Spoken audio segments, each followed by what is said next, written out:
So we are live. Welcome, Sarah, to the channel. Hi, thanks for having me.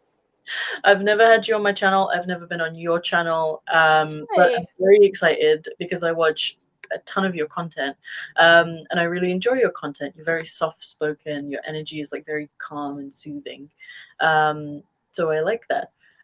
We have quite a few people in the chat. A lot of my regulars. Ex Cult Baby is here, which I'm very excited to see, and she'll be on my channel later this week once I can sort out the time difference, because as I was unaware that the time for Sarah, we actually planned ahead 1 hour. It is 6 o'clock for me, so I don't know. Mountain Standard Time and the UK just shifted an hour, so yeah, there's been a couple of complications there. But do you Time want zones are to, weird. for the people who may not know you, of my audience? What'd you say? I'm sorry. Sorry. Do you want to introduce yourself to people in my audience who may not be aware of you? Should have figured that's what you said. Sorry. Hi, I'm Unholy Sara. I do um atheistic content talking about sometimes like political things, sometimes like social issues like slut shaming and obviously culture and stuff, which we're going to be talking about today. And my channel is Unholy Sara. Uh, I never know how to do that. I'm so sorry. I should have the hang of that by now. But Okay. if you watch this and you like me and you don't know me, feel free to go head over to my channel after. Please do. It's always fun watching. Well, not fun is probably the wrong word, but it's always interesting. It's always Sometimes it's fun. Sometimes it's a little heavier. yeah. I mean, the last video I watched of yours was, and it's going to get me demonetized, but it was around suicide, and I thought it was really, really important because I think for me, I've been meaning to make a video around suicidal thought for a really long time because I think it's super normal to have thoughts like that. I mean, it may just be my normal, may just be, maybe I'm just batshit crazy, but I think it's super normal and I want to address it, but I also don't want to make light of it. So I'm just trying to find a balance. But I really liked that video. I felt like a kindred spirit vibes from it. So yeah. And it is really common, suicidal ideation, suicidal thoughts, not necessarily with the intention, or Mm. sometimes it's more common than people realize. Yeah, I found in the past that I've had thoughts, but they usually stem from somewhere, and I can usually find my way of dealing with the root rather than, like, I've never had intention to do anything, but I've had thoughts, and I think that that's very normal, and it should be normalized for people to talk about it, but it's a big taboo because I think the last conversation I had was with my best friend, and I think the first words out of my mouth was, "I need to tell you something, but I need you to not freak out." And she was like, "Okay, now I'm freaking out." Um, and after I told her, she was kind of like, "Yeah, I was really worried that you were thinking that way, but I didn't want to bring it up in case it wasn't in your head, and then I put it in your head." So I think like there's a big thing about it. But anyway, we're not here to discuss that. We can definitely go Yeah, into sorry. it's okay, I brought it up. But a couple of things that I do want to talk about is because you are also ex-religious, I want to talk about shunning, and a more recent topic, I want to talk about slut shaming and the little fiasco we had a couple of days ago. But I want to start off by asking how you're doing in isolation, because I'm very aware that some people are really struggling with it. Some people are, having an easier time, but in general, it's not a fun situation for anybody. So how are you doing in the current climate with the virus that's going around? It is starting to get to me, but I think I'm doing a lot better than a lot of people because I have a lot of stuff to do between YouTube and schoolwork, so could be worse. How about Yeah. you? I'm doing okay. This week is a lot easier for me to deal with than last week. Last week was a lot of stress, especially around my employer and things like that. But everybody on this channel knows that, so I won't go into it. But it was a lot more stressful last week. This week has kind of like it's becoming the new normal for me because it's been 13 days now that I've been in isolation. And I was actually meant to go outside to do some shopping, but I ended up waking super late the isolation thing, the biggest effect that it's had on me, it's completely messing up my sleep schedule. So I'm staying up super late, and then I'm waking up super late, and then it's just messing with my Mhm. circadian rhythms. But in other ways, it's actually been super positive because it's made me instill a routine, which I'm not very used to. Doing my makeup, I'm more active on social media and things like that. And yeah, to kind of segue, you come from a mixed religious background. So, for Mhm. those who may not be aware of you on my channel, do you want to talk a little bit about that and how you've dealt with shunning? Because in our community, in the ex-Muslim community, we are campaigning throughout the year, so throughout 2020, about shunning, how shunning is abuse, how shunning is torture, and how we're living after shunning. So, I want to highlight that with anyone who's gone through any kind of thing like that. So, yeah, floor is yours. I'm lucky enough actually to have not dealt with much shunning, just from a couple of friends. The church I grew Mm, up in wasn't huge on shunning, but definitely did it to some extent. But my mom was always like, mm, "No, that's messed up. We're not gonna do that." And by the time I left, my mom had already left and joined the Mormon church, mm, which isn't great, but um, but I have seen the effects of shunning on people I went to church with. The one that sticks out the most is a girl who was gay and shunned for, I don't know if she was shunned for leaving or shunned for being gay or both, but this poor kid, like 19, 20 years old, got cancer. And to the best of my knowledge, that didn't stop the shunning. mm. Luckily, she beat it, but that's the worst I think I've seen from that church I grew up in. Oh, and I was Christian. I'm not even sure what denomination I was. I'm sorry. Okay. No, it's fine. That sounds awful though. Like she got super ill, and what forms of shunning? Because I think shunning has a spectrum, especially when we talk about people who leave Islam, because it's still really dangerous to leave Islam in some countries. They can be killed. They can be, there could be physical violence involved and things like that.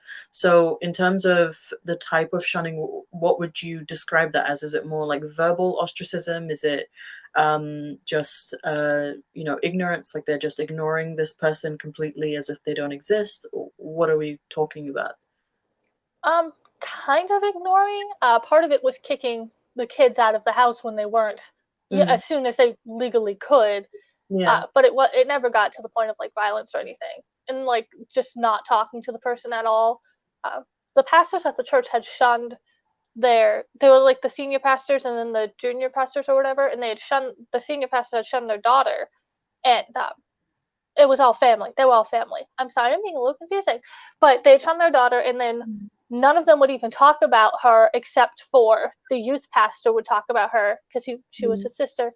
But as far as I know, wouldn't talk to her. And he didn't like get in trouble for talking about her once in a while, but it did seem like it was more, I guess, a little like taboo to even talk about her. And she was just shunned for leaving and going to a different still Christian church. mm.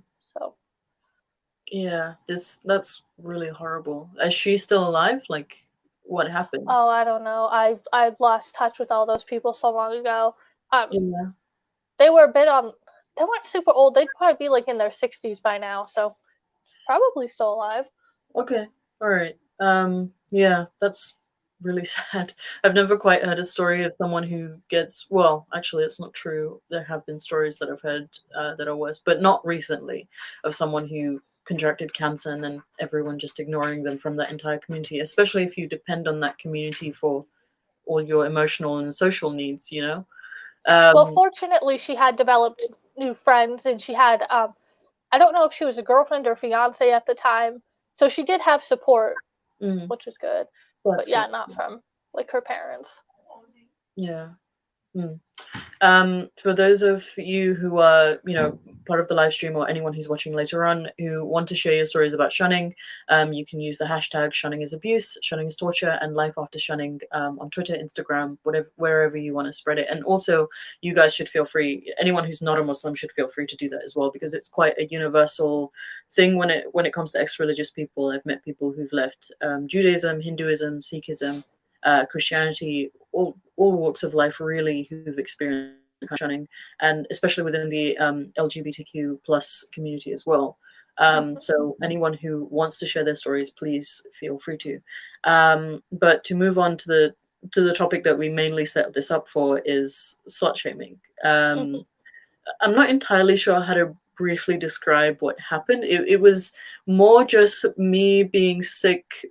So I'm very frequently slut shamed because I come from a community that is sort of values modesty and enjoys modesty culture, and with the hijab and the niqab and all of that stuff. So I'm pretty used to it from my specific community, but when it comes to getting it from certain skeptic people, certain religious people who aren't Muslims, it kind of irks me even more, because it's like, where do you get off telling me how to dress? And there will be people who won't just quietly leave, but will also tell me that, this is why I'm leaving. It's because you dress in a certain way. And it just struck me as very vindictive. I don't know. What are your thoughts on that? That made me really mad. Like, I've seen you post things from I think I've seen you post things from like people of more modest communities trying to slut shame you, and that makes me mad too. But it's like, well, they're probably like brainwashed, or they're just super into, like, I don't know. It's somehow different when it's someone who was already following you, and they're like, oh, I'm not going to follow you because you dress like a porn actor. Like, first of all, what's wrong with being a porn actor? Yeah. Like, that is a necessary service, and a lot of us are enjoying it a lot right now in isolation. Isolation, yeah. Second of all, you just had like your shoulder showing, and like sometimes like it's not like you're posting nudes or anything. Third of all, God, I don't even know how to put into words, like, first of all, judging somebody based on their clothing as being a slut is stupid. And judging someone for being a slut as something negative is also stupid. And all that is just kind of ways society has used to control people. It makes me really mad. I don't want to make it a women's issue, because I'm sure men are slut shamed to some degree as well. But I don't think that I would have gotten that kind of response if I was a man and I had just posted a picture of my shoulders and some blue hair. I really don't think that would have been the response. And I don't know. Usually when I get comments like that, I typically ignore them. Or I just make a screenshot and that's it. But I really felt the need to run about it, because this is someone who's been following me. This was a long time follower of mine, who has said it on other occasions, and there have been other people who've said similar things. And some of them have left quietly, and other ones have made a big scene, like this person has. And I don't want to out anybody. Like, I don't want to create a dog pile. But it just struck me as he's acting like he's my father, and I don't I don't quite understand where people online get. And there are certain other comments that I've received as well, like some people will say, oh, maybe you inherited the same psychological issues as your father, which is very like, okay. How? Why? Who are you? And it always comes from, I haven't seen it come from skeptic women or non-Muslim women. Muslim women have in the past shamed me for the way that I dress myself, the way that I speak, all kinds of stuff. But I kind of expect it from them, not so much from skeptic or non-Muslim men. And I've received it throughout my time on the internet as a public figure from skeptic and non-Muslim men, and I just don't quite understand where it comes from. And I also don't know how to address it, except that I'm sick of it and I don't like it. It's hard to try and point out to people why it's so absurd, but also can be so hurtful. People don't want to try and see it from that perspective. I had somebody in the tweet, I posted a response to that with sort of not direct. I should have tagged you in it, but I posted a somewhat like revealing picture and said something about how like stupid slut shaming is, and like to post your own. Oh, I said that this is for all the people who like to slut shame, Mm. And then like hashtag fuck slut shaming. And somebody responded to that with, yes, because every father wants their daughter to be a slut or something like that. And my first thought is, I don't give a shit if my dad wants me to be a slut. He has nothing to do with my sex life, and I don't think my father should have anything to do with my sex life. Just I'm my own person. I don't need to do just what my parents want me yeah. to. And It's then the to make, whole sorry. concept of like shaming you in the vein of either what would your children think or what would your parents think. Mhm. So I think that's what I've generally seen. I haven't checked the comments on that. I was up to date with it like a couple of days ago, but I had not checked the comments under that because I don't know. I have this way of using social media where I'm just very selfish. I'll just post what I have to post and respond to what I need to respond to, and then I just leave. Because it's just not very useful for me to be on Twitter right now because it's kind of a hell place. Like it's just hell. Um, but yeah, I don't quite understand. Like we're talking to when you, especially when you're talking to free thinkers and people who are very self-actualized. I don't quite understand the way in which they use other people to shame you, if that makes Mhm. sense. 'Cause my family's already doing that, so I don't get it. Like, what are you trying to tell me? It's more so than anything impressive to see you having like you're so much just like yourself, Mm. versus so many people are kind of just some version of themselves, but also mostly what their parents want them to be in some way or another. And you're just like purely you, and that's very impressive to see. So stupid that people would try to do that to you. Thank you. And also, I think that I've always kind of been myself. Like this is how well, not so much in the nakedness, but in terms of like as a child and when I was a younger person, I really didn't care what other people thought about how I behaved because I've always been myself. Even when I was a fundamentalist, even when I was a Muslim, like however crazy I got, it never really mattered to me what other people thought of it. And people could say whatever they wanted to me, and I would, answer them not so much in kind, but as a response is like, this is why I do the things that I do. And when it comes to the way that I dress, I just don't, there's no argument because it's such a dumb concept to me. Mm-hmm. Like clothes to me, especially after I left Islam and I kind of shed the hijab and all of that stuff.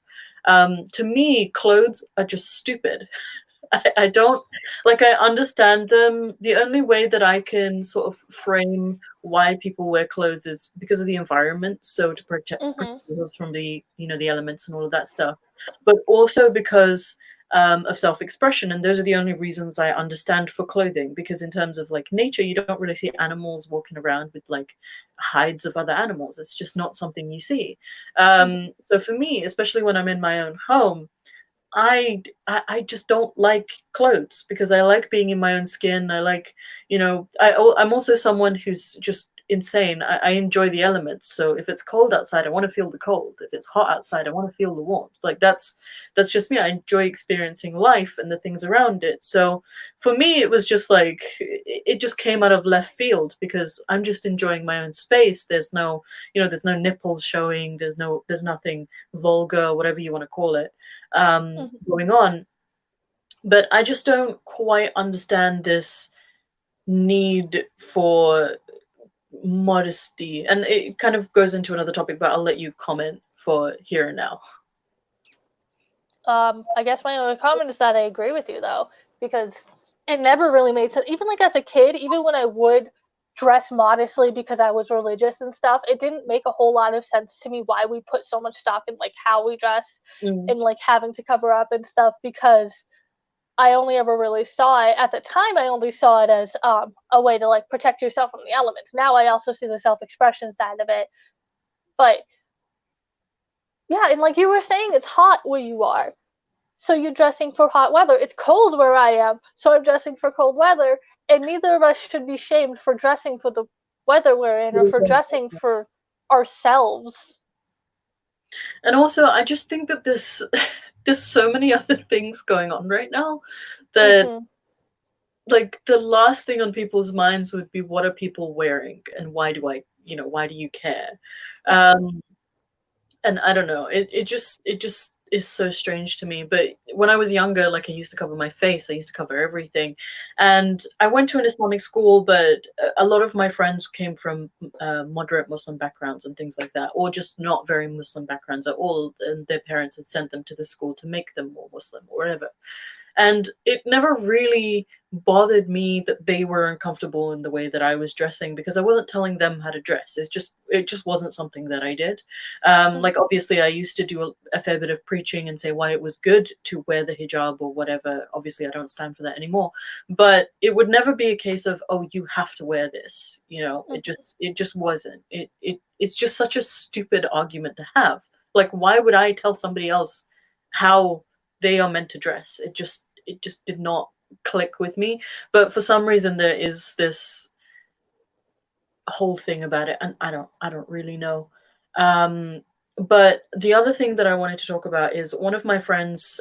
So her name is Noria Benson. She's also an ex-Muslim activist who's from Australia, and she like sent me a series of voice notes about the whole thing. And she was saying how she's been slut shamed by not just the Muslim community but also the skeptic community for such a long time.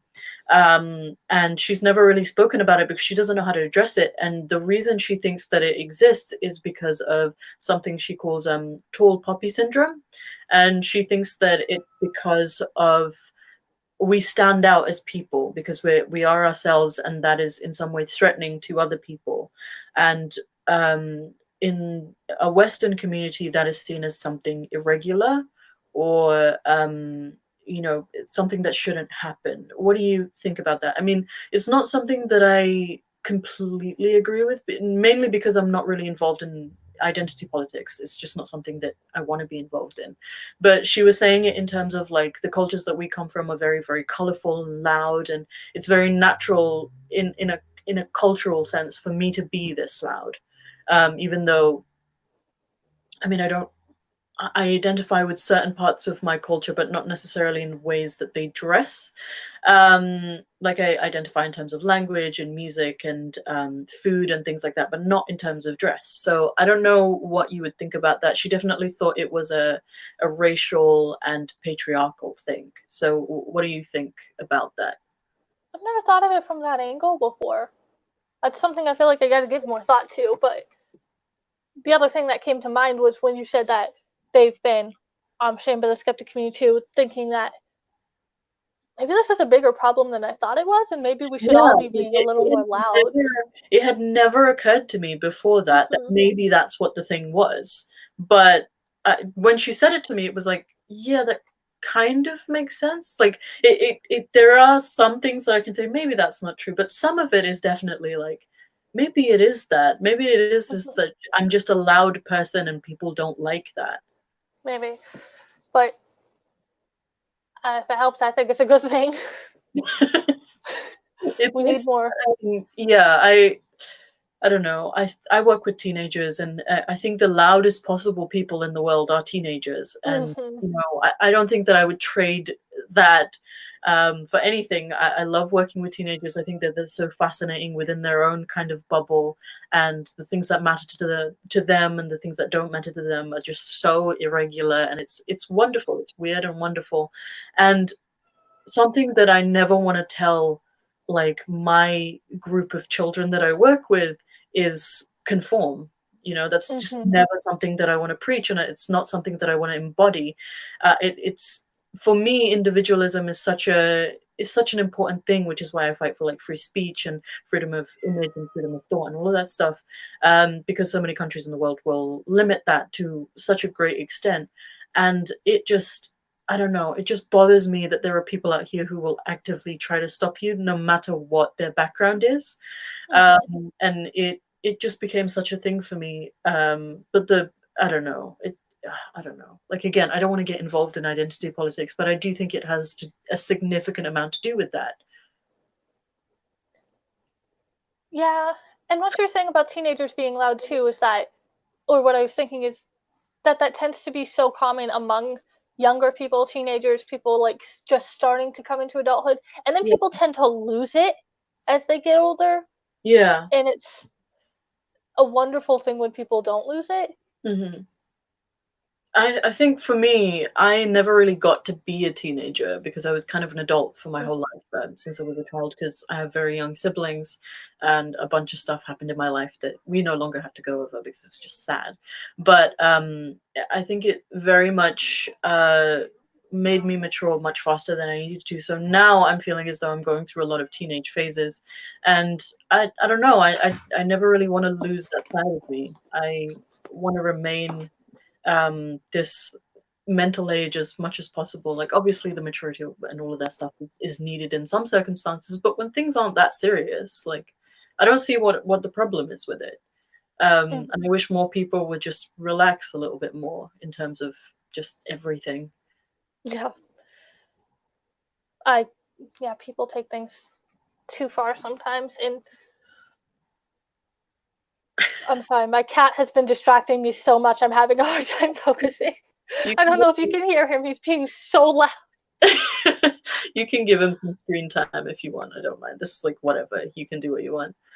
I tried to pick him up, but then he just ran off, so hopefully he shuts up now. How long have you had your cat? Um, 2 years? Do 2 years? you? Yeah, we Oh, found him as a kitten in my mom's yard. Someone abandoned him. no. He's still a baby though. Then. I mean, he's technically full grown. Yeah, but He's huge too. He's a very fat cat. it's always a good sign of a good cat is a fat cat. Like a cat had a good life if it's fat, and it's just Yeah. yeah. What's Uh, funny actually is that the other cat we have was fat when we got Salem, but mm. now Salem eats so much of the food that Oliver, the other cat, is a normal weight, and Salem's just like huge. I like that name as well. Salem. Well, it's a very classic sort of black cat name because of Mhm. the Teenage Witch, uh, Mhm. and all of that series. So I appreciate that Salem. I've never been much of a cat person, because I think I have too much energy for a cat. Um, Definitely more of a dog person, but We've got one of those too. I think they're cute. Oh, you got a dog as well? Mhm. What did you call your dog? What? What did you call your dog? Buddy. I wasn't feeling very creative when I got it. I just called him Buddy. Buddy. You know what? Buddy's a cute name for a dog, though. It Um, works. yeah. What kind of dog is he? I'm so sorry. He's a Jack Russell mix. Oh, a Jack Let's Russell see. mix. Anyway, he has endless Come energy. here. Oh yeah. He's not liking. He's not liking being homeless much. This is Buddy. Oh, he's adorable. He's such a sweetheart. Did you adopt him? Yeah, I got him from a shelter. Oh, that's cute. He's so sweet. Thanks. Sorry. That's always a great topic. Yeah, There's never a wrong time for it. I've always been like, this is the thing, right? Anytime someone on stream who has an animal, I have to just be like, I need to see them right now. I it's such a love for animals because one, because I don't have one in my house, and two, because I've always wanted one, even since I was a little kid. It was like one thing that I just could never wrap my brain around is why can't I have a dog? I just want a dog. And so yeah, that's very much in the back of here, but it's also a lot of responsibility, and I'm in no place to have an animal. Yeah, I was the same. My parents wouldn't let us have pets a whole lot when we were growing up, and every time my mom would get one, my dad would make us like get rid of it. And I actually kind of get it now because these pets cause so much damage to the house. Like in the process of trying to train them not Oh, to pee on the carpet, not to scratch the door frame, all that mm. sort of stuff. There's so much we're gonna have to fix before we move out of here. Oh my gosh, you'll never get in that Like, security deposit back. no way. But I'm still gonna try and fix as much as possible to try Mm. and like. It's already really hard to rent a place with pets around here. I don't want to make it worse by leaving this place in shambles. Yeah, yeah. Yeah, So, I mean, I've been thinking about getting a hamster for a really long time, but my oh, financial situation keeps going up and down, so I can't. mhm. Like, once I get a hamster, I want to be a good enough pet mother that I will not have to be like, do I have to cut things out of this person's life? Like, they become people to me. Uh, Mhm. so yeah, it just, I don't know. It's just a whole other can of worms. I don't want to get into it. Yeah. um, But anyway, Critical Cripple has asked a question about the slut shaming. Is it because the previous generation of atheists had to be seen to be so much better than the religion they came from. What do you? I don't know. I don't know about that really.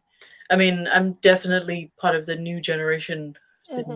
generation of atheists, if we can call it that, because I only left a couple of years ago. Um, And are but we talking about like the new generation versus old generation, like old YouTube atheism?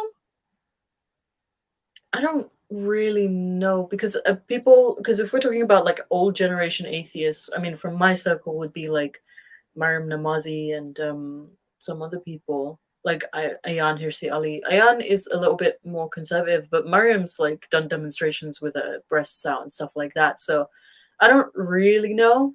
But if we're talking about like upper class kind of atheists like Christopher Hitchens and Mr. Dawkins, I don't really know. And yeah, I think it would depend on what you mean by previous generation, but I think Well, every I would need an generation in example. general. Yeah, What? I'd need an example to go off Hmm. because I don't know. I think the rebellion from the old religion would be quite natural, don't you think? Like going away from it. Because I remember one of the first things I did after I left Islam was color like dye my hair. Not that that's not allowed in Islam, but it was just something like I want to be different. Like I want to change something about me to sort of symbolize the change. But also, me wanting to show my skin has very little to do with what I used to believe. I think. I think anyway. Um, I don't know. I think the way that people police other people's dress is definitely born out of insecurity or uncomfortable feelings within themselves of suddenly being like, especially when I received that one comment where he was like, I didn't subscribe to a porn star and I'm going to unfollow everything. Like that screams to me of someone being uncomfortable. And I've always said, like, if you're uncomfortable with my content, if you're uncomfortable with me, you're more than welcome to just leave. Like, I don't want to be the source of your anxiety, and this is definitely not something you have to watch. Just probably explains why my subscribers always go up and down. But you know, it just to me it screams I'm uncomfortable and I don't want to be here and I need to express that you're making me uncomfortable. Which I don't know. I don't know how I feel about that.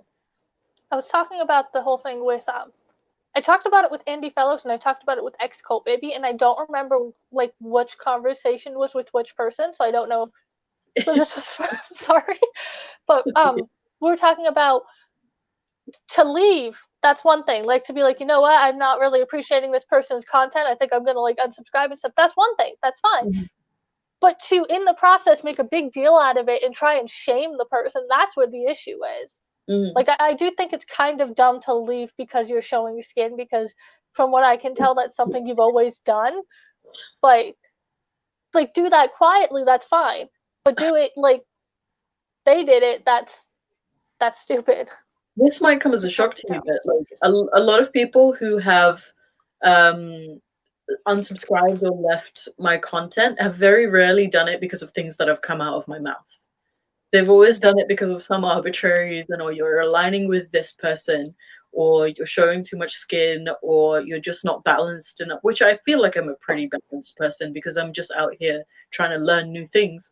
But yeah, I don't know. I sometimes I just read them and I laugh them off. Other times I'll show them and be like, "What is this? Why?"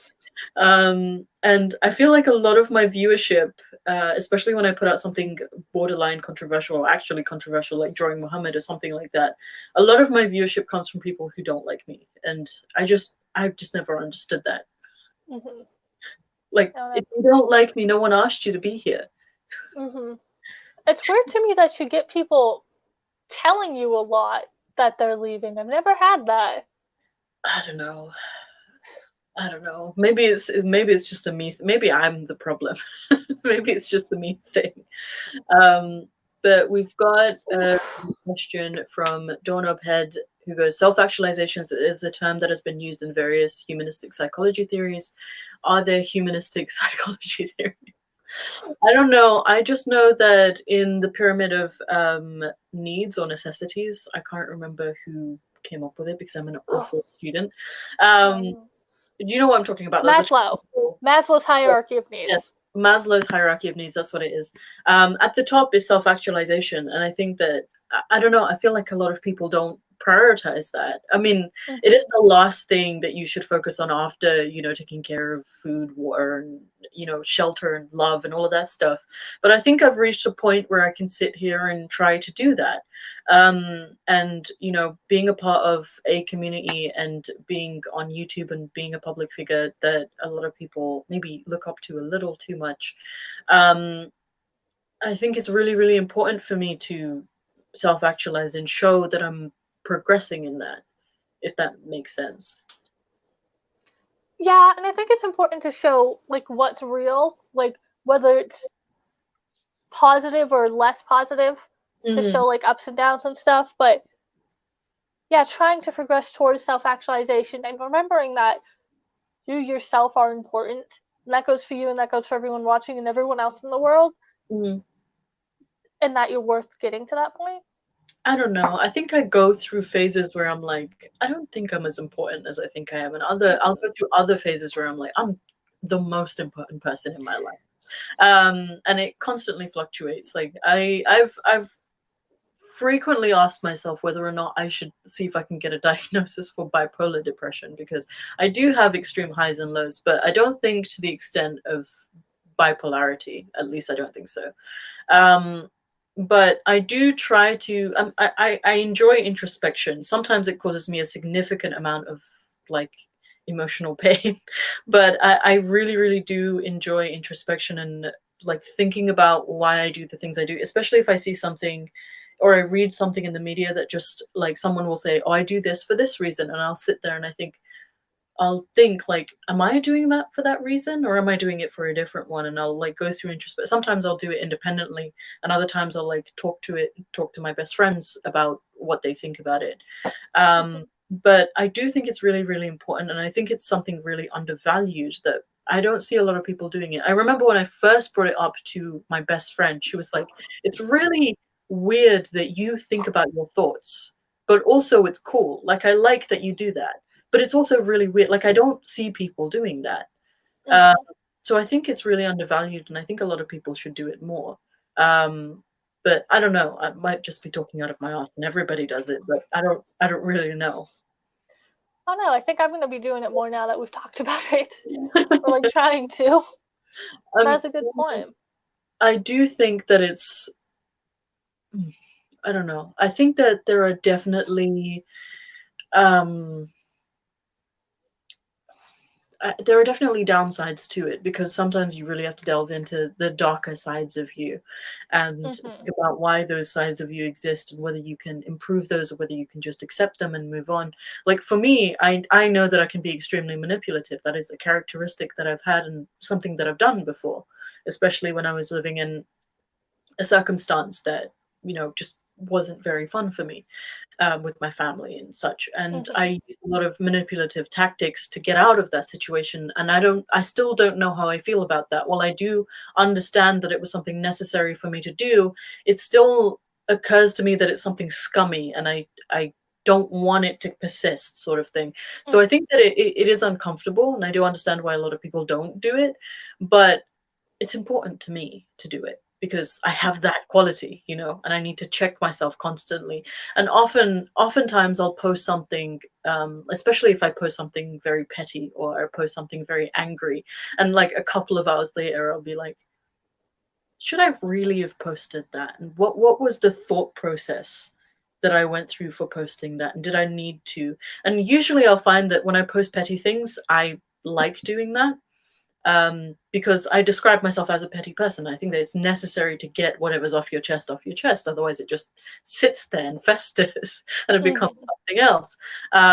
But if there's no inherent harm, and especially if the person deserves it, um, I don't know. I don't think that it's that big a deal, but sometimes I'll post something super angry, and it'll like anger is an emotion that I invest a lot of time in, unfortunately. Unfortunately, I'm kind of in two minds about it. Um, I feel like I'm talking a lot for a live stream that involves you, so feel free to No, you're interject. good. You're good. You're talking a lot, but you're saying interesting and important things, so you're fine. Okay, thank you. But I find that when I post something angry, there is a driver behind it and there is a message in it that people can take from, but also sometimes they'll be like, do I need to look into the intention of that as well? Like, am I doing it particularly to be vindictive? And if that is the case, then that is something that I need to work on because I don't like that part of me. And yeah, I'm it's just not something that I'm going to be able to sit well with and things like that. So yeah, and then it goes into like what my worldview is and what I believe. Like something someone said is like, I don't think you should have regrets because everything that happened in your life had to happen for you to be the person that you are. And for me, it's very hard for me to accept that because I don't Mhm. want to feel like my life had a plan, and the Mhm. universe had a plan for me.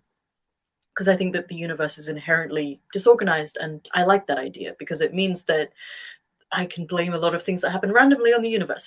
It's just random, you know, and that gives me a sense of peace. But also, it makes me think that everything that I regret, I need to regret. You know, um, like people I've left behind, and the very very deep and dark things, but that I'm not going to go into now because I don't want this to just be Sarah comforting Faye while she's crying. So yeah. But anyway, anything you want to add on that? I've been talking too much. Anything you want to add on that? Go ahead. I agree with a lot of what you said, and I really admire how much thought you put into your actions and your thoughts and who you are as a person. I also sometimes look back and think, well, should I regret what I've done, or should I just be happy that I got to this point? But no, I do regret a lot of stuff I've done, stuff that like I won't even talk about sometimes because I'm like ashamed of it and stuff. And I do wish I could go, even though it would change things, I do wish I could go back and like undo things that would have hurt people and whatnot. Mm, So I can see how it's important to think about your actions in that regard. And I also agree that there's no plan. Like there the is no. universe is just a disorganized mess, and we Mm. all got to do the best we can with what we have. We're just gonna be, and this is also the thing because of the past that I had. Like my past, being an extremist was an extremely sort of excluding one. Like I excluded a lot of people from my life. I was very homophobic. I was very, in some senses, racist because of the background that I came from as well, and the way that my family was. And for me, I just don't want to fall into the same patterns because I know that my formative years were built around being very exclusionary. Mhm. So I'm very susceptible to falling back into the same patterns of prejudice and all of that stuff. But I've also had a streak of always being like, I don't care what other people are like. And I've always liked that about me, that I can talk to almost anybody except for fucking dinosaur deniers. Those are the only people I can't talk to. Have a lengthy conversation about it. But it's the only kind of people that I will outright refuse to talk to. But otherwise, I'm Interesting. very open to everybody. Like I don't care what background you come from. I don't care what you believe. Even if you were one of those people who thinks that I should die for what I am, that's fine. We can have a conversation, and I just want to understand you as a person rather than just assess you for the things that you believe. But because of the way that my formative years were and the things that involved the creation of me, were very very exclusionary. I just don't want to fall into the same pattern. So I feel like I'm constantly policing myself, and sometimes that voice in Mhm. the back of my head is very very harsh, but it is a voice that I want to continue listening to because I think it's important for me to do that. Um, so yeah, and there's just endless things that I'm afraid of. One of the things that I actually wanted to talk to you about, but also kind of express, is that I'm a person who just doesn't know if they want a child in future, and everyone is kind of like, "Oh, you'll want one in a couple of years," and I'm just like, "Stop telling me that! Stop telling me that!" Because I don't want that kind of pressure. Mhm. Because if it does occur to me in a couple of years that it's just like, I want a kid, I so desperately want a kid, but I'm not ready to have a kid. I don't want to be one of those people that just like, I don't want to say impulse buys, but impulse buys a kid, you know? Like Yeah. I just don't want to be one of those people. Mhm. It's people love pushing parenthood on women. Mm, I've almost always known that I don't want any kids. Like mm, I thought I wanted kids up until I was like maybe 15, and then I was like, you know what? Now that I think about it, that sounds awful. And I'm more sure that I don't want to have any kids than I have been of anything in my life. and people still tell me I'll change my mind when I'm older, and I'm kind of glad that I'm getting a little bit older. Like, I just turned 25. I don't imagine it's that much longer before people finally start believing me. But yeah, people love trying to push that on women in particular. Yeah. Well, They I mean, think that they know what we want. it was instilled in me for a very long time that I just had to have kids. Hmm. That's just my And purpose. that's just kind of how we're all raised too, men and ow, why'd you bite me? Um, You don't men need and it. women, we're all raised that we're gonna grow up, have kids, get married, buy a house. Not quite in that order. Like, even the order's picked out for us. You're gonna grow up, you're gonna meet someone, get married, buy a house, have kids, Yeah. have a job, college. Everything's like that's like the set plan. And if you go off that path, you feel like you have to justify it. Like Mm, I'm still in school getting my associates at 25, and that's off that path, and I feel like I have to justify it. My yeah. boyfriend tried college. It really just doesn't work for him. He's just not a college person, and I feel like I have to justify that for him. Luckily for him, he's secure enough in himself that he doesn't feel like he has to justify it, so I Yeah. guess it's just me. But when you just go out that path even just a little bit, it's people just it's such a People, strict path, and people are the worst. People are the worst. they're the Uh, best and the worst. yeah. Well, like I think from the skeptic community, not overwhelmingly, thankfully, but there are certain people in the community that's just like, do you want to be set up? Like, do you want to be in a relationship? Like, why aren't you in a relationship? And I'm just like, Hmm. because I'm not in one. This is Yeah, not it's something I not. chose. It's not something I planned. It's just that, I'm very comfortable with the idea of dying alone. I don't think that it's something that's, something to cry about. But I also wouldn't mind having a partner. I've always envisioned me having a partner that's just like a friend that I sleep with. Like, it's essentially just what I That's want. kind of how it is with my boyfriend. Yeah, like I just want someone to come home to tell dumb stories to and then sleep with that Hmm. person. Like that's it. That's all I want out of a partner. And even with that extremely low bar, I don't have a boyfriend and I don't think that there's anything wrong with that. And it just, whatever. Like it doesn't matter. Who cares? Why do you Hmm. It's your care? life. Yeah, exactly. But I think it's more because, oh, we can go on like couples dates and we can go on retreats together and like it's just like I don't stop putting that idea on me. Like I'm sure you can find another person that you can click with that's a couple, that's in a couple. That's Um true. yeah, I just for me, and I think another thing is like people put a lot of pressure on having a plan. I don't have a plan. Hmm. I've made it very clear to everybody in my life that I do not have a plan, and it probably is not that surprising that I will sometimes just freak out a little because I don't have a plan. But there are overwhelmingly, I do enjoy the uncertainty of everything. And I don't know if that's a shared experience with other people, but what do you think about that? Because the only plan I have running at the moment is that I want to finish my degree, and that's it. That's the only plan I have. I'm sure you're not alone in that. Mm. I, however, have to have everything all planned out and start to freak out if things seem like they're gonna go off plan. And that's to a point where it's at like a fault. Like, to have things planned out isn't bad. To be okay with the uncertainty isn't bad. But to be to the point where if stuff starts to just go slightly off track, you start like freaking out. That's probably not the best. Um, but yeah, I'm sure you're not alone in that. And then with the relationship stuff, I was thinking of my older sister Mhm. who isn't has never been in a relationship, has never like held hands with anyone or kissed anyone or anything like that. And she's told me she doesn't care if she ends up in a relationship and like gets married someday and whatnot, that's fine.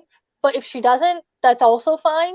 So I know you're not alone in that part at least, but Yeah.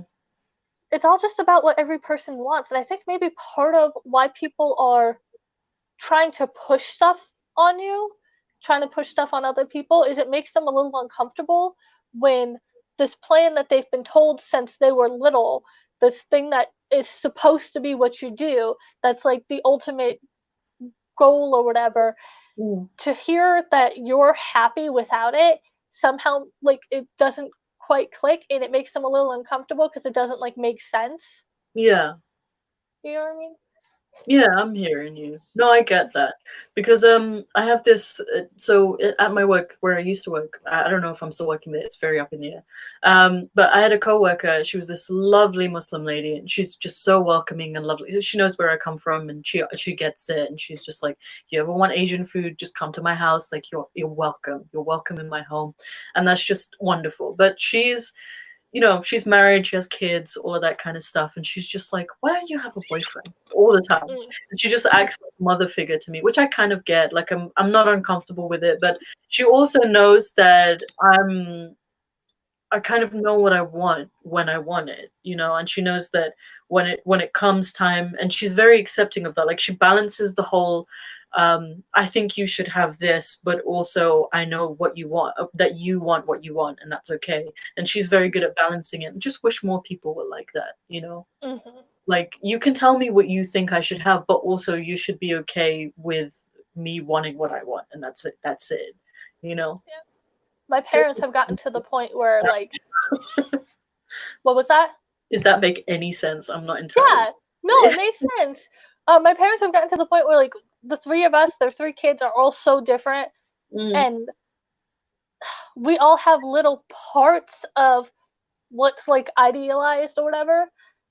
And so I've gotten to the point where they're like that wherever we want. They're like, okay, I don't get it, but good for you, go you. yeah. Yeah, I think more people should be like that, just supporting one another, and not just as a parental thing, just two other human beings. Just live and let live. It's not that hard. You'll have a lot What less stress in your life. what people would say is ironic coming from us who speak out against harmful religious practices. But Mm, there's a difference because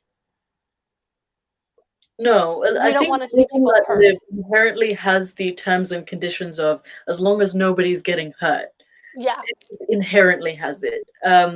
It's funny because I only see that term used around when we talk about religion, and it just doesn't apply. It really doesn't, because It, everyone is getting harmed by religion. mm-hmm, Um, be that Muslim, Christian, whatever, somebody's getting harmed. Little babies are mm-hmm, getting harmed with like mm-hmm. circumcision and shit. Like it's just I don't understand the world and people sometimes. They Um, just they don't see the harm, and that's kind of terrifying that you can cause harm and not see it. Sometimes it makes me wonder what, if anything, I'm doing that could be causing harm that I don't see. for me, it's very apparent. Like one of the reasons that I'm trying to keep to a vegetarian diet is because I know that there's a lot of harm involved involved in the meat industry, and I don't Mm-hmm, even necessarily disagree with meat eating. I don't disagree with eating animals for food, but I just don't like the industry that it just seems such a bizarre thing to create an entire factory out of, the mm-hmm. deaths of animal for food. It just like it hits differently to just like going out and hunting for your own food, and having the personal responsibility of doing that. And also one of the other reasons why I don't like it is that I mean, this is a completely different subject, but I mean, who cares, we're here to talk. But one of the other reasons is because I think that a lot of people don't quite understand that meat comes from an animal. Like I know they Like it know, doesn't, yeah, but like it doesn't like quite register. yeah, because when I was when I was a Muslim and I was living in my father's house, we used to slaughter our own animals because my dad was very, very paranoid about where food was coming from. Not just for religious reasons mainly, but I mean that's a whole other thing. But I remember telling one of my exes that, and he was just like, "Ew, you killed your own animals?" And I was like, "Yeah, you eat meat. That's how that works." And he was like, "No, but That's you killed your own animals." And I was like, "What do you think they do? They don't just make it, you know?" that was part of what got me to go vegan, was like, I can't imagine myself killing one of these animals, so why should I expect somebody else to do it for me? Mhm. I think it definitely takes the like again the introspection of that out of it, and I don't like that. I think that I don't necessarily think that all meat eaters should be able to kill an animal because that sounds very not good. But I think that you should at least be aware of what kind of food you're eating. Hmm. Like I'm definitely a cave person. Like in a survival situation, I would definitely I have the tools to be able to live a very humble kind of living. I think that I've been given those tools, and it is something that I'm at peace with. That if I was able to raise my own animals or hunt my own animals, it's something that I would be fine with. That's fine. Eat Mhm. whatever animals you want. But I just don't understand the industry. Like even the free range Mhm. organic industry, it's just not something I understand. It's not something that I get. It's not something that I can process, and it's not something that I want to support. And I just hope that I can Yeah. stay vegetarian as long as possible because I was vegetarian and then I moved back to meat eating after all of my levels went into the ground, and now I've started a vegetarian diet again. Um, so yeah, it's just a constant process that I'm going through. Not entirely sure if I would go as far as veganism. At least not right now, just because I know veganism involves like a lot of measuring and buying a lot of stuff to replace all the stuff that you would get from animals. And I Mhm. just don't have the monetary means for that right now. But if I came into the future where I was able to do all of that stuff, then it's viable. But as of here and now, no plan. I don't know. So yeah, for anyone One who of one of the most important things to me in going vegan was that it's my own personal like moral convictions. It's my own choice, and Mm, it's not my place to try and force it on other people. I haven't bothered my boyfriend about him still eating meat. I know, so yeah, I that's a appreciate big thing for me. people because I have a couple of friends who are vegetarian. I have one friend who's a vegan, and for the most part, we've had quite civil discussions. But whenever I bring up the fact that I don't think it's wrong to eat meat, I you know, agree with that actually. It's yeah, the industry that's the problem, not yeah. the meat eating itself. Yeah.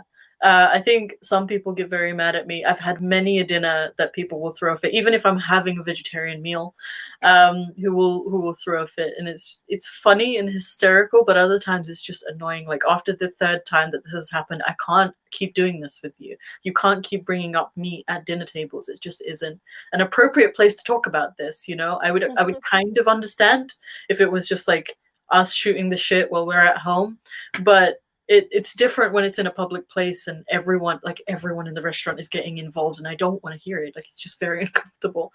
Mhm. But yeah, I'm in that middle position where it's just like, yeah, I don't really care about eating meat, but I don't like the industry, and that's it. It's just Mhm. it's horrifying. I don't like it. Um, but yeah, anyway.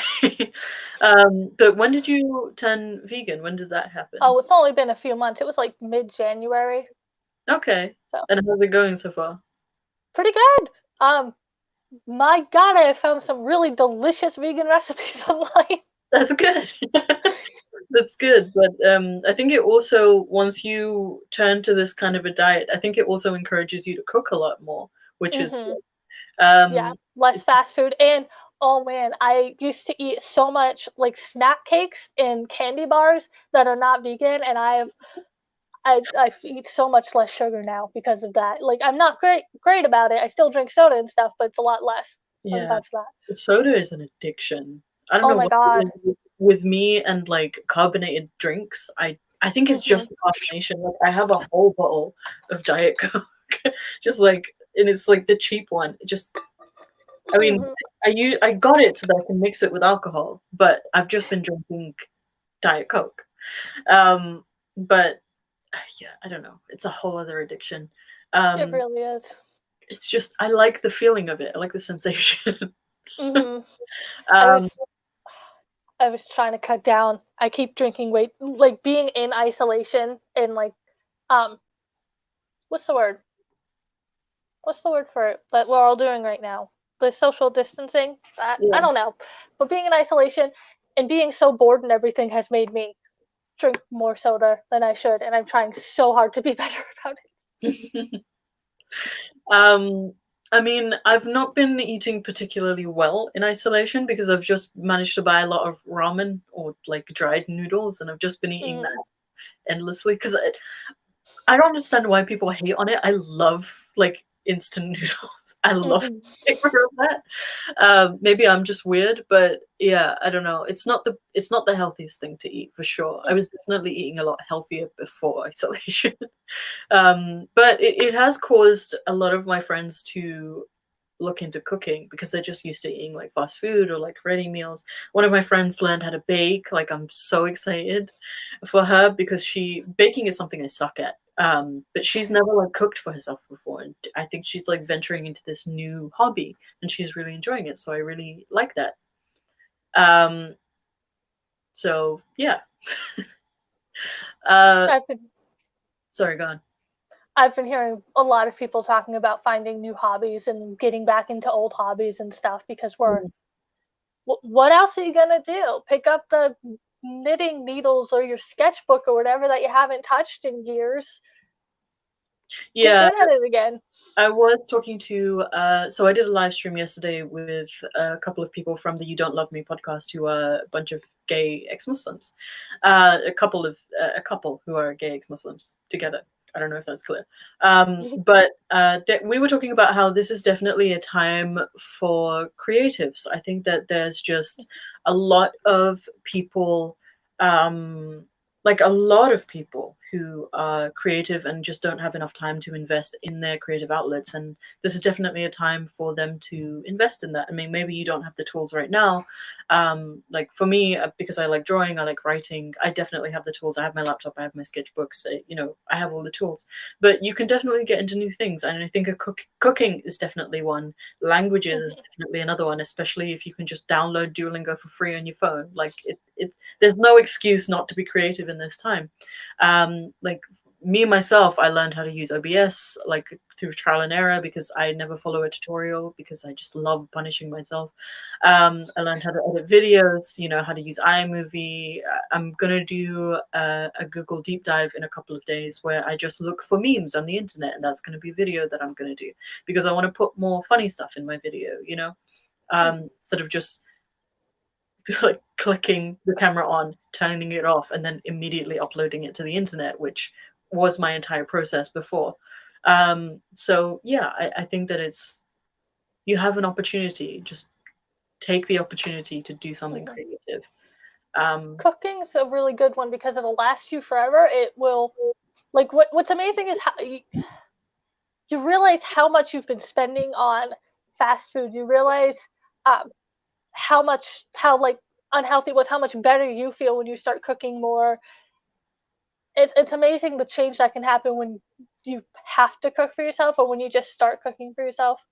So yeah, all the hobbies are good hobbies, but cooking's especially good. Cooking is like a life skill. It Well, really is. for me, I learned how to cook and sew from a really, really young age. So, I mean, Mm-hmm. because I was raised as a woman, that needed to birth children and all of that stuff. Like my mom used to make all of my clothes. I used to make some of my clothes. It was Kind of just something cool. to do. Very much not a thing that I do now because I just don't need to do it, and it's so time consuming as not just as a hobby, but also as something that you need to do. It's so time consuming. Um, but they're definitely life skills that I would advise people get into, especially if you've never done textiles before. It's really not that difficult to get into, especially like hand stitching and embroidery and stuff like that. And it's super interesting as a skill. Especially, I would recommend it. Being an impatient person, I would definitely recommend textiles for someone who's impatient because it teaches you how to be patient because you can't do all of it What's at once. what is textiles? So textiles is learning to sew materials into either clothes or like upholstery, things like that. So it's not like weaving. I think that's a stretch. I can't expect anyone to do that if I'm being completely honest. But in terms of like learning to just put two fabrics together to make something, and it's not, I wouldn't call it an easy skill to pick up, especially if you're learning to make clothes, because clothes have obviously there's been an evolution into clothes. Obviously, you can sew two squares together, cut a hole in it, and suddenly it's a poncho. But to make clothes that you actually want to wear, it's going to take some time, and it is a skill that definitely taught me to be patient because it wasn't just something that I could just do in a day and then be happy. Um, Mm-hmm. so I would definitely recommend it to people who are impatient and want to learn to be more patient. So yeah, and it's very relaxing. Just turn on some music or some drama videos that you wanted to keep up with, and you just sit there and you just sew and you listen. It's great. It's wonderful. It's a great skill. Um, so yeah, recommend it to anybody and everybody. Um, there's a comment here that I don't know if Doorknobhead wants it to be addressed, but I'm gonna put it on the screen anyway. He goes, "Anyone else feel creepy that so many old white men are watching the stream right now?" Yeah, me neither. Would expect more young ladies looking for role models. I've been asking this for such a long time. I don't know why there's so many men following my channel. Um, I don't know what your experience is, but the ratio for women to men, now it's gone a little bit down. But I think as late as last year in December, it was like 90% men and 10% women, Oh, which crazy to me. Like, it doesn't make any sense to me. Not that you should all go away and not be here anymore, but it just like, I don't understand. What are you guys here for? here for someone they can look up to, even if that someone is very different from themselves, maybe. Maybe, perhaps. Is the skeptic community dominated by men? I'm not sure. I know the ex-Muslim community is, because it's definitely easier to leave. I mean, it's not easy, obviously, but it's easier to leave as a man from Islam than it is for a woman. So I don't know. I don't know. I just don't I know. think the skeptic community has been traditionally primarily dominated by men, but is becoming more of a mix lately. My channel has been it has fluctuated so much. It's weird. Like, I don't know what it's at right now, but I've had times where it's like 90% men or 90% women, and then times where it's like 50-50 or like 60-40. It's weird. Yeah, I don't know what it's about. I mean, it could also be that men just come here and silence my video just for the boob show, but I don't know. Um, And then there's also the fact that YouTube doesn't let you put in for non-binary people. true, true. There is that. There is that. They're just not very inclusive in that way. That's the part. I think that's the part of the LGBT community that's currently like I feel like they needs the get a lot most.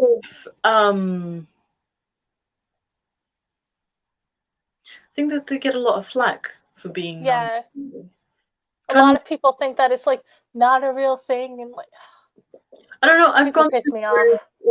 like again, I don't want to get involved in identity politics, but I've gone through fluctuations of, I don't think that's a thing, to, oh, that's definitely a thing. Like, why do I care? Just let people identify what they want to identify as. Like, it's as simple as that. Like, it doesn't concern me. Just because I don't feel that way doesn't mean someone else isn't feeling that way, you know? Mm-hmm. Yeah, I don't know. It's just dumb to me that it's just not. Like, Yeah, I I've heard don't. arguments of, I don't think that they should be incorporated into the trans label, because I don't think that it's the same.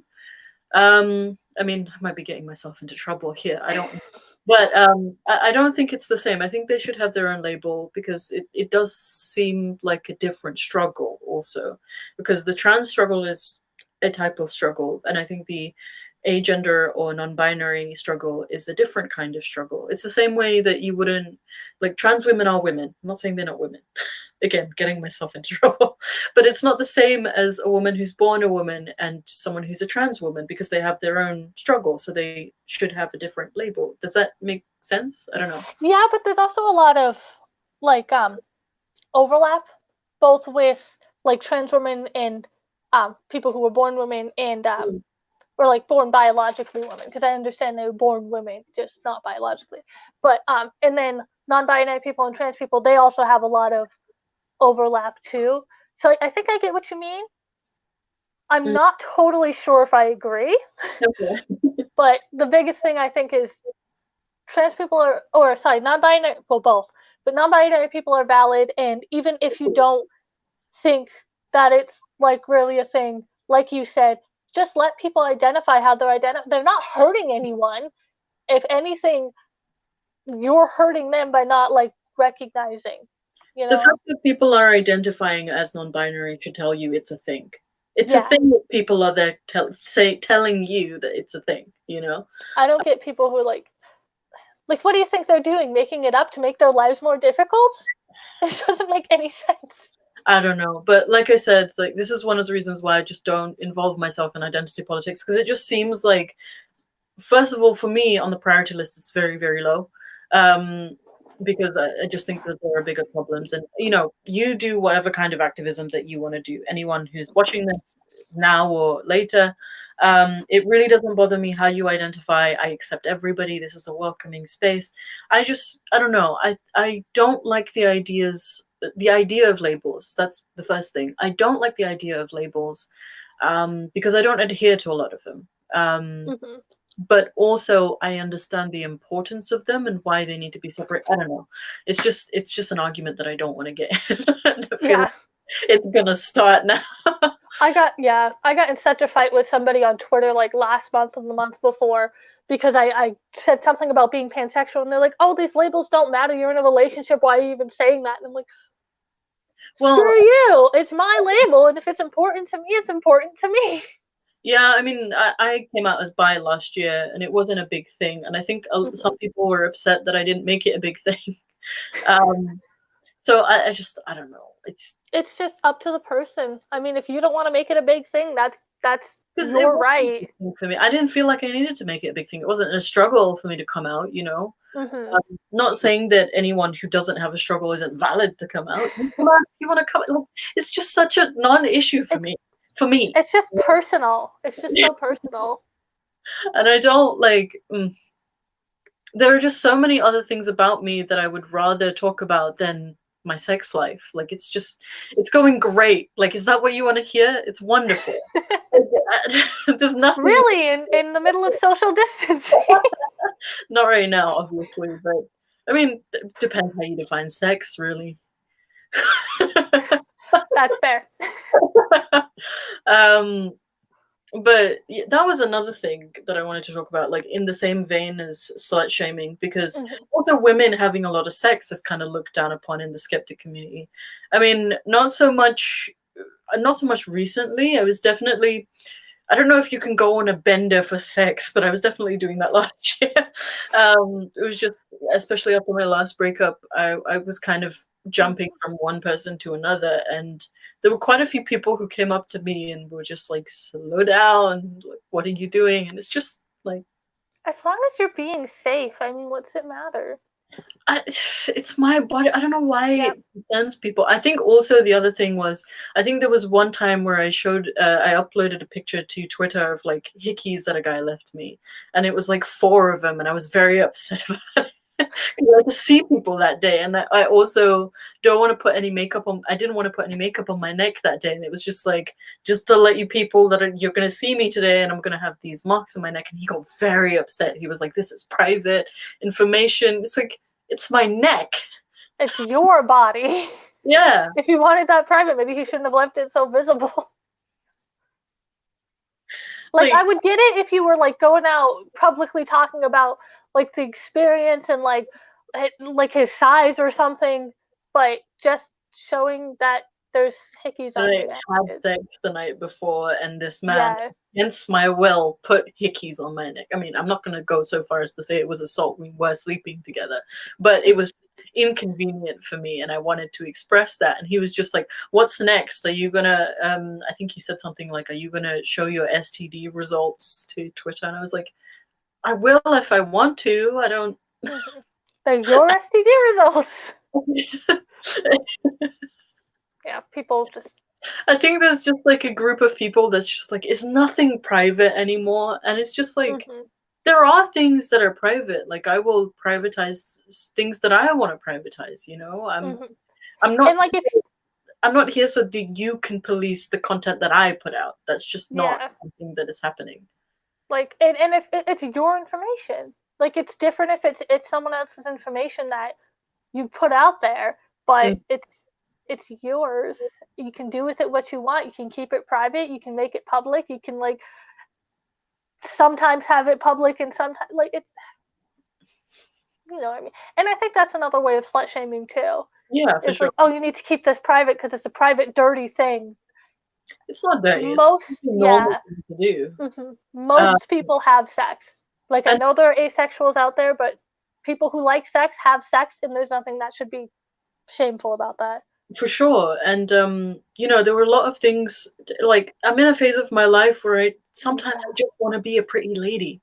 Like, it's not that deep. um Mm-hmm. And there are times when people would say things like that, because I'm pretty open on my channel about everything. Whatever's going on in my life, I'll tell people. Not necessarily about sexual exploits, but there will be times where I'll be like, oh, there was this one thing that I wanted to talk about that I didn't know was a thing, and I'll talk about that. Um, and for me, like, everyone knows that religion undermines sexuality. It undermines sexuality, be that heterosexual love, especially anything other than heterosexual love. But heterosexual love as well, like, it only accepts it within a certain paradigm, within marriage, or, between a man and a woman who are married, whatever. It doesn't really allow for, and even within Islam, there are regulations in what you can and can't do with a person that you're married with. Like, for example, having anal sex is haram in Islam, even if you're married to that person. Haram being prohibited. But I think that something that is kind of transferred over with some people who are skeptic, or non-Muslim. Well, actually, it kind of makes sense if they are religious and not skeptic. But skeptic people, is that sex is still something shameful for women. For women to be expressing, and I don't like that women are still seen as angelic and pure, and like, person, just like you. I have needs. You cut out for a second there. Oh, sorry. Where did I cut off? Did I make my point clear? Because you can go on. I think you pretty much made your point. We all have needs. We're not these pure little angelic creatures. That's children you're thinking of.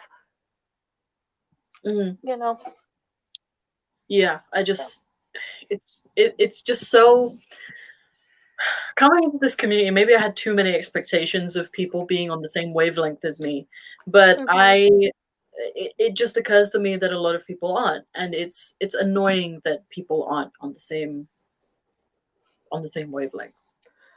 But at the same time, it's our differences that make the world what it is. Of course, yeah.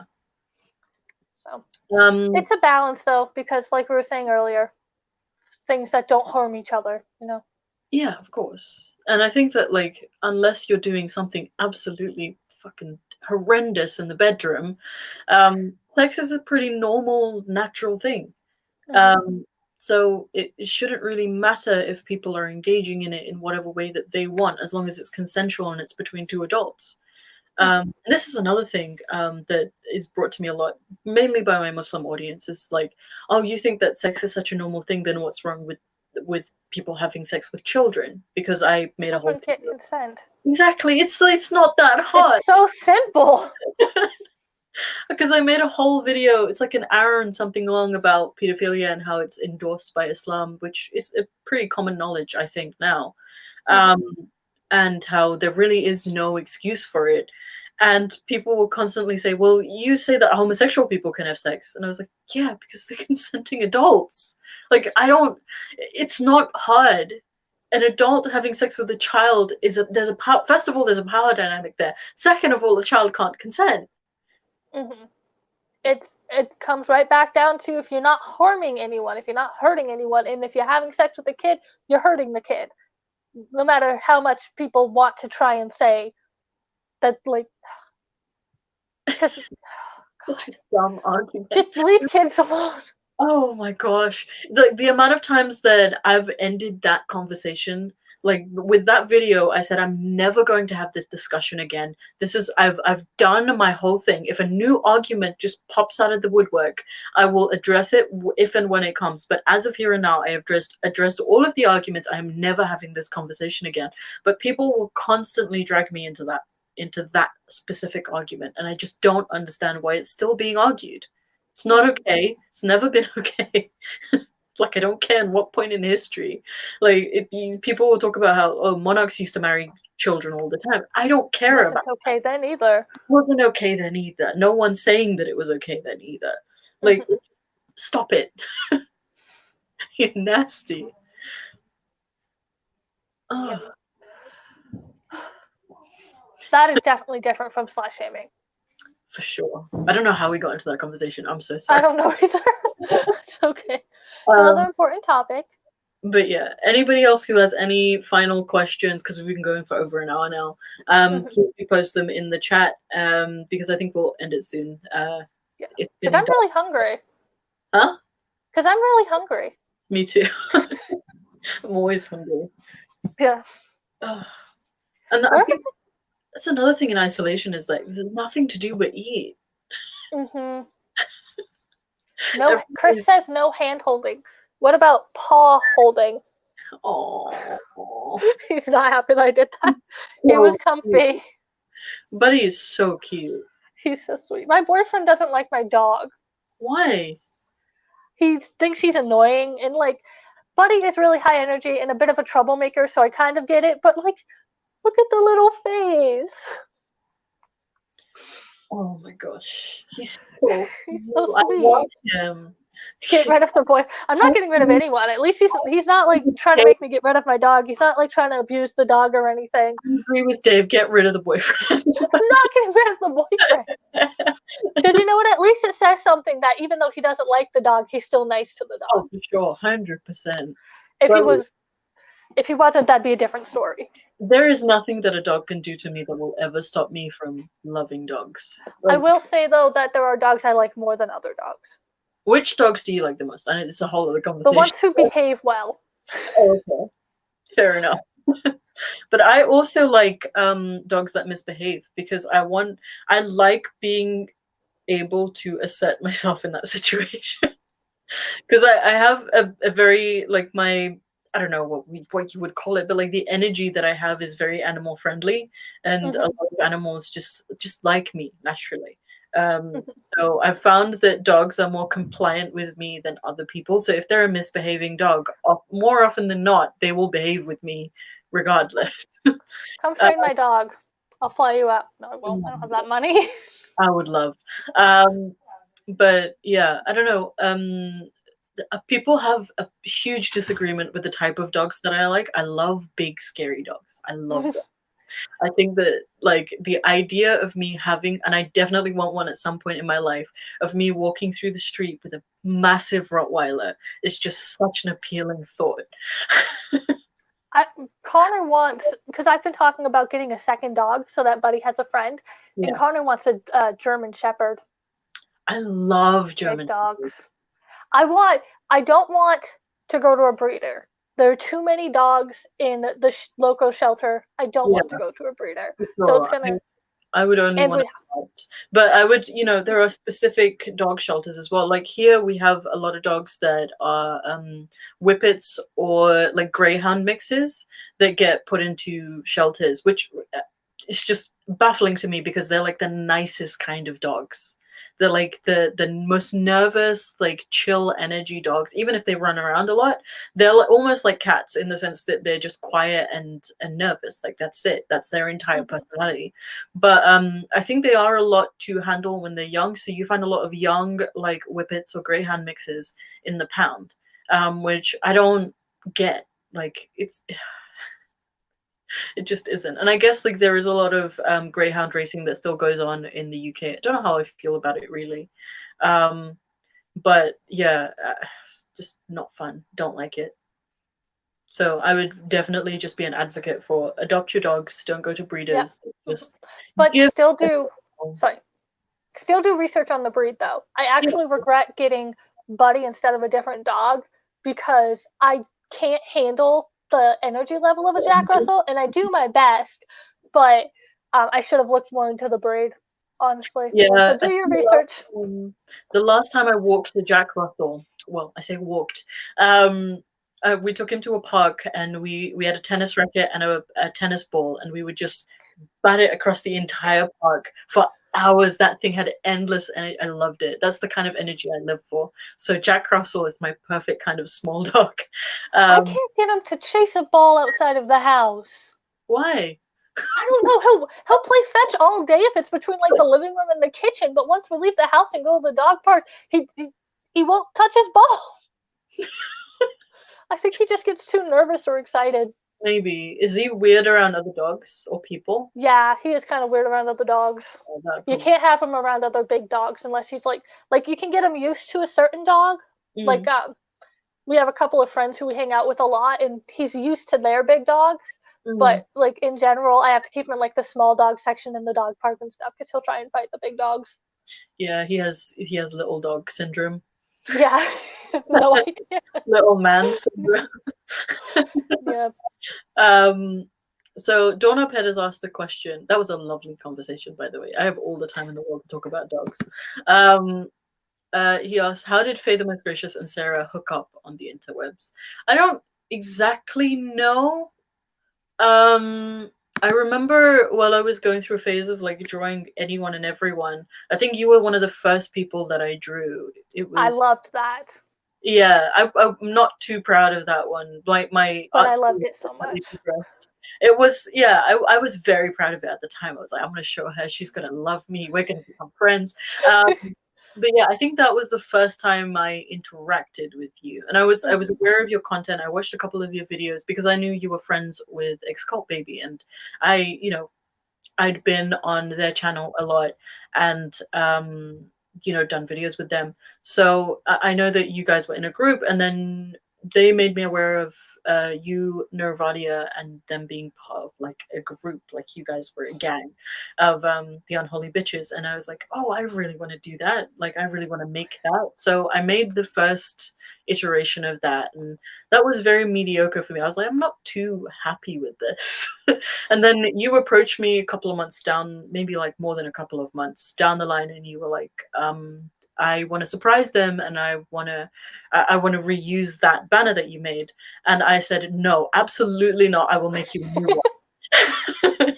I will make you a new one. And you offered to pay for that. So I made new versions of those drawings, and I was I'm still really, really happy with that. And that's still available, I think, to buy on your guys' merch thing. Yeah, we have a Teespring. Yeah, you guys have a Teespring, so that's great. So yeah, I think that's how we initially interacted, but I don't think we've quite had too many conversations or Yeah, interactions. we haven't like talked a whole lot. We should fix that. We should do more stuff. I actually, at some point this week or next week, I actually wanted to do just like a chill session where we play Cards Against Humanity on or offline. I don't really care, but I love that game so much. Sounds fun. I've only ever played it once. You really have to find the right crowd to play with it, because I've played it with Yeah. people who aren't very funny or who won't be like the most, because I'll be the most bombastic because I have a very dark sense of humor, and they'll just look at me like, why would you say that? Like, why would you say that? I'm like, that's the point of the game. This is my time to shine. So yeah. But yeah, we should definitely talk more just in general. Yes. To be fair, I haven't even really talked a lot to anybody except for people in my own social circle for quite a while, because I think I told you off stream that I had like this 6 month long depression bout where I was Mhm. just so I actually reported it 6 months ago. I self-referred. I spoke to my GP, and they just sort of, because I asked for medication back then. And I've been on medication before, so I was aware of all the side effects, all of that stuff. And I just thought that I needed it back then. And my GP had basically told me that it wouldn't work in my age group and I should just continue as I am. And I had also asked to be referred to an eating disorder service, which never went through. So I don't know what happened with that. But then, from then, like I was just like, okay, I can't rely on my GP. I guess I'm just gonna have to sort this out myself. So I self-referred. I got some stuff to deal with it, but I want to get into psychotherapy, which is not something that is offered on the NHS, so it's not a free service. Which I know is just a problem in the States anyway, because you guys don't have a healthcare service. Um, but so 6 months down the line, I had like an actual mental breakdown where I was like crying and losing my mind, and I went back to the GP. It was a different doctor this time, and she was very sympathetic, and she was like, that GP should never have told you that ever, and she put me on medication, so I'm doing a lot better now. But I was just so in that 6-month period, I wasn't talking to many people. I just wasn't seeing anybody. I was just trying to sort myself out because it was just a thunderstorm in my own brain going back and forth with myself like, you're fine, and then it's just like a demon voice going like, you're a horrible person. Just yeah, it's looking back on it, it's comical, but at the time it was so painful. It was so awful. So yeah, I've very much gotten over that now. It's over now, but it wasn't talking to anyone in that time, not doing anything in that time, but just working, sleeping, and putting out the occasional video. I'm glad you got through it. Yeah, it was a rough time. It's a bad time for anybody.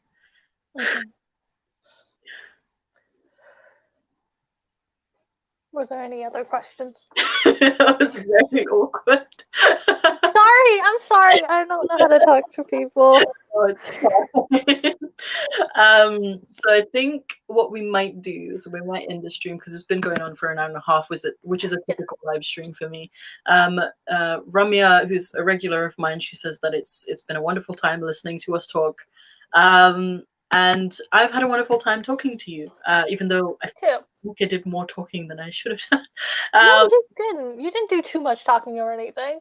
Okay, all right. As long as you're okay with it. I don't really care about them, but as long as you're okay with it. But yeah, it's been a really good time talking to you. I'm really glad that we sat down and had this conversation. It's been fun. Is there anything that you want to share or shill or promote? Anything you have coming up? Feel free to. The floor is yours.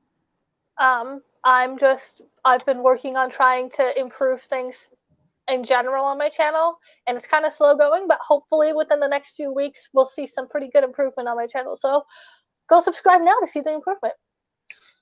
I will, after the live stream is over, I will probably leave a card at the beginning and the end of the live stream, just so people remember to subscribe. And I'll also put you in the last 30 seconds where they put like the logos and all of that. I'll put that in, just so you go and subscribe to Unholy Sara, because she's great. Her content's wonderful, especially if you just want to like have a friend in the house talking in the background while you do stuff. That's what I found your content is the best for.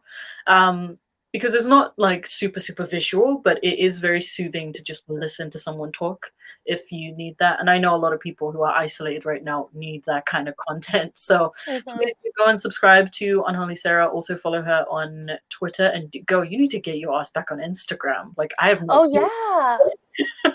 Instagram. I forgot that was a thing. But yeah, follow her on Instagram as well. She's coming up on Instagram. But yeah, make sure you follow her content. Thankfully, Critical Cripple has done the wonderful putting that in the chat. Thank you, Dave. So yeah, thank you for joining us. And I don't know who I'm bringing next time. I think next time will probably be X-Cult Baby, because we've been talking about it. And if I get the trifecta within this week, then I'll have all of the Unholy bitches in 1 week, because I also asked Novadi and she said she might be free this week, so we'll see. But thank you for joining us, and tune in tomorrow for another video. Thank you for hanging out. Bye.